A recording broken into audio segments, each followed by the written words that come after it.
날마다 나를 살리는 큐티 이성호 목사입니다. 오늘 큐티 본문은 예레미야 38장 14절에서 28절까지입니다. 하나님 아버지 여호와의 목소리를 청종하기를 원합니다. 말씀해 주시옵소서. 듣겠습니다. 여호와의 목소리를 청종하는 자는 첫째로 여호와께서 살아계심을 두고 맹세합니다. 어제 본문에서 예레미야는 계속해서 이스라엘이 바벨론 군대의 손에 넘겨지리라고 선포합니다.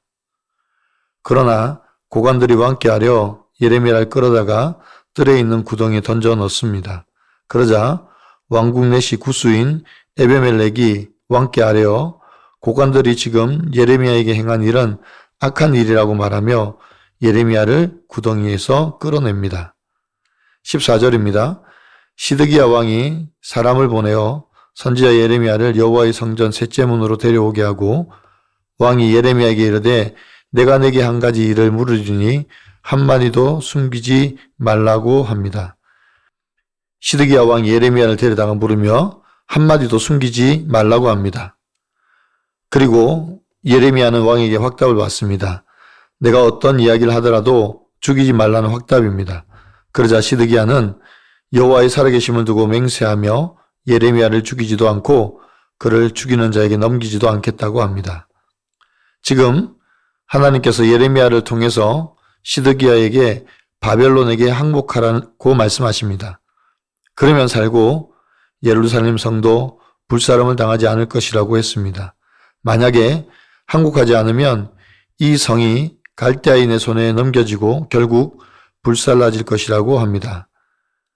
19절에서 시드기야 왕이 예레미야에게 이르되 나는 갈대아인에게 항복한 유다인을 두려워하노라. 염려하건대 갈대아인이 나를 그들의 손에 넘기면 그들이 나를 조롱할까 하노라 하는지라.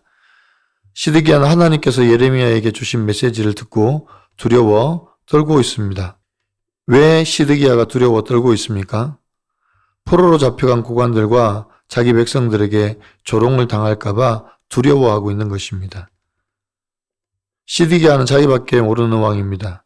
지금 누구 때문에 하나님께서 심판하십니까? 하나님의 말씀을 청종하지 않고 하나님께 등을 돌린 왕과 백성 때문입니다. 여호와의 목소리가 들리면 청종하고 순종해야 하는데 오히려 자기가 조롱당할까 봐 두려워만 하고 있습니다. 적용해 보세요. 나는 하나님을 두려워합니까? 사람을 두려워합니까? 하나님의 말씀이 들리면 먼저 무엇을 합니까? 순종을 위해 적용합니까? 아니면 내 수치와 부끄러움을 감추려고 합니까? 여호와의 목소리를 청종하는 것은 둘째로 항복해야 할 때 항복하는 것입니다. 20절입니다. 예레미야가 이르되 그 무리가 왕을 그들에게 넘기지 아니하리이다. 원하옵나니 내가 왕에게 아뢰바 여호와의 목소리에 순종하소서. 그리하면 왕이 복을 받아 생명을 보존하시리이다. 라고 합니다. 예레미야가 왕에게 조롱을 당할까 두려워하지 말라고 합니다. 그리고 여호와의 목소리에 순종하라고 합니다. 그것이 왕이 복을 받고 생명을 보존하는 것이라고 말씀합니다. 그러나 항복하기를 거절하면 하나님께서 예레미야에게 보이신 말씀이 그대로 이루어진다고 합니다. 그러면 예레미야에게 보이신 말씀이 무엇입니까? 첫째로 왕궁의 모든 여자가 바벨론 왕의 고관들에게 끌려갈 것이라고 합니다. 둘째로 내 아내들과 자녀들이 갈대아인에게 끌려가고 너는 그들의 손에서 벗어나지 못한다고 합니다. 셋째로 이 성읍이 불사름을 당할 것이라고 합니다. 26절입니다. 그들에게 대답하되 내가 왕 앞에 간구하기를 나를 요나단의 집으로 되돌려 보내지 마소서. 그리하여 거기서 죽지 않게 하옵소서 하였다 하라 하니라 고합니다. 여기 요나단의 집은 예레미야가 실제로 감금되었던 장소입니다.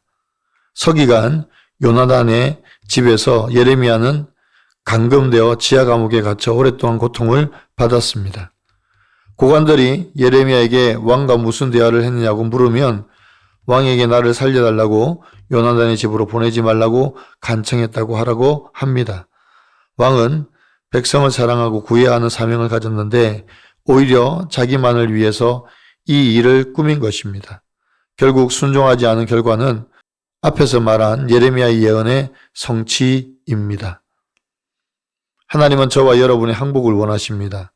내가 할 수 있다고 생각해서 모략을 세우면 그 길로 우리는 망하게 됩니다. 하나님이 기뻐하시는 것은 내가 옳습니다를 내려놓고 하나님께 두 손 들고 항복하는 것입니다. 그럴 때 하나님이 일하시기 시작합니다. 적용해 보세요. 내가 하나님께 항복하지 않고 내 힘으로 할 수 있다고 생각한 것은 무엇입니까? 내가 가정과 공동체 몰래 감추려고 하는 일은 무엇입니까? 아들의 수고로 공동체에 깊이 속하게 되었고 자녀 고난으로 인생의 목적이 행복이 아니라 구원인 것을 깨닫고 아들을 통해 저희 가족을 믿음의 공동체로 인도해 주신 하나님께 감사드린다는 한 성도님의 큐티인 묵상 간증입니다. 저는 아이가 없이 살고 싶었지만 남편의 뜻을 따라 아이들을 낳았습니다. 평소 분위기 메이커로 사람들에게 인정받기에 내 자녀라면 사회생활만큼은 잘할 거야 라고 자신했습니다. 그러나 첫째는 예민하고 까다로운 기질에 고집과 승부욕도 강해서 어릴 때부터 크고 작은 사건을 일으켰습니다. 저는 첫째가 일으킨 사건을 수습하며 상대편에게 사과를 할 때마다 아들 때문에 망신당한다고 생각하며 아이를 원망했습니다. 오늘 본문에서 시드기야 왕은 예레미야를 통해 하나님의 말씀을 듣고도 자기 뜻과 맞지 않자 순종하지 않고 핑계만 댑니다. 저 또한 공동체에서 문제아는 없고 문제 부모만 있다는 말을 여러 번 들었음에도 내 경우는 다르다고 합리화하며 맞벌이로 바쁘다고 핑계를 댔습니다. 그렇게 내 죄가 안 보이니 아들에게 혈기와 폭언을 쏟으며 아들을 문제아 취급만 했습니다. 그러던 중 아들이 SNS로 친구에게 폭언을 하는 일이 발생했습니다.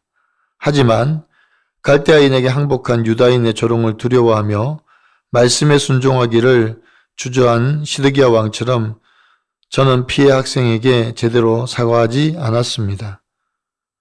그러자 아들이 학교폭력으로 신고당하는 수치를 겪게 되었습니다.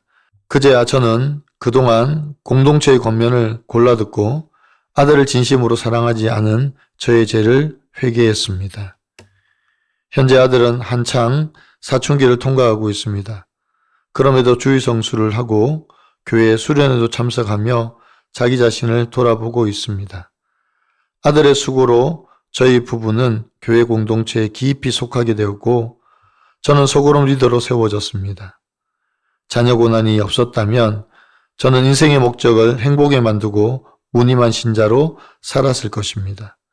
아들을 통해 저희 가족을 믿음의 공동체로 인도해 주시고 제가 바로 문제 부모임을 깨닫게 하신 하나님께 감사드립니다. 저의 적용은 아들의 방을 청소할 때 잔소리하지 않겠습니다. 아들이 학교와 학원을 다녀오면 수고했어 라고 말하겠습니다. 입니다. 사랑하는 성도 여러분, 여러분에게 경고의 메시지가 찾아왔을 때 여러분은 어떻게 하십니까? 오늘 시드기야 왕은 자기의 수치와 부끄러움이 드러날까 봐 숨기려고 합니다. 그래서 결국 예레미야의 예언대로 자기와 고관들은 포로로 잡혀가고 예루살렘 성은 불사름을 당합니다. 우리에게 경고의 메시지가 왔을 때 우리는 믿음으로 반응해야 합니다. 들은 경고에 따라서 순종할 때 하나님께서 우리를 구원하시고 회복시켜 주십니다. 오늘도 우리에게 주신 하나님의 목소리를 청종하는 저와 여러분이 되시기를 바랍니다. 내가 옳습니다가 아니라 하나님이 100% 옳습니다 라고 고백하며 승리하는 오늘 하루가 되시기를 간절히 축원합니다. 기도드립니다. 사랑의 하나님 감사합니다. 여호와의 목소리에 귀 기울이는 저희가 되기를 원합니다. 그 메시지가 경고의 메시지이고 심판의 메시지라도 우리가 듣고 순종하기를 원합니다. 우리는 잘된다, 이루어진다, 성공한다 라는 말만 듣기를 원하는 어리석은 자들입니다. 잘못된 기복신앙에 빠져서 하나님의 경고를 듣지 못하고 있습니다. 주님, 이제 우리의 귀를 열어 주시옵소서. 그래서 여호와의 말씀에 청종하는 저희가 되게 하여 주시옵소서. 나의 부끄러움과 수치를 가리기 위해 모략을 세우는 것이 아니라 말씀 앞에 드러내고 기꺼이 나의 수치와 부끄러움을 감수하며 회복의 자리로 가게 도와주시옵소서. 경고의 메시지가 회복과 구원을 이끄는 메시지가 되게 하여 주시옵소서. 우리를 살리시기 위해 오늘도 쉬지 않고 말씀하시는 하나님을 찬양하며 감사드립니다. 예수 그리스도의 이름으로 감사하기도 드리옵나이다. 아멘.